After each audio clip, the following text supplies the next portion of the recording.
అమ్మాయి ఇలా ముసుకేసుకొని తిరిగితే వాళ్ళని కాలే వెళ్ళేవాడిని. కానీ ఇప్పుడు నేను ముసుకేసుకొని తిరుగుతున్నా. అయినా మీరు ముసుగేసుకొని ఎందుకు తిరుగుతున్నారన్నా? పెళ్ళయింది కాబట్టి. చూసారా అనిల్ గారు, శ్రీకాంత్ తనకి ఎంత కష్టం వచ్చింది. ప్రధానికి నాకు చెప్తామంటే ఇప్పుడు ఎవడున్నారు ఫ్రస్ట్రేషన్, నేను చాలా హ్యాపీగా ఉన్నా.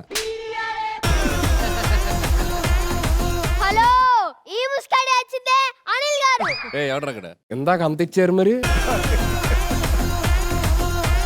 బ్రదరు, మన దగ్గర ఒక ముసుకే, ఆయన దగ్గర అయితే 10-12 ముసుగులు ఉన్నాయి. ఎవరు మీరు అన్ని చెప్పేస్తారంటే? అంటే అనిల్ గారు దొంగ, ముసుగు దొంగ.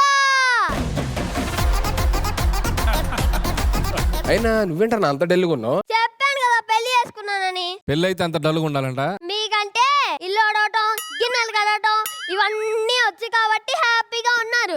నేను అలా కాదు కదా.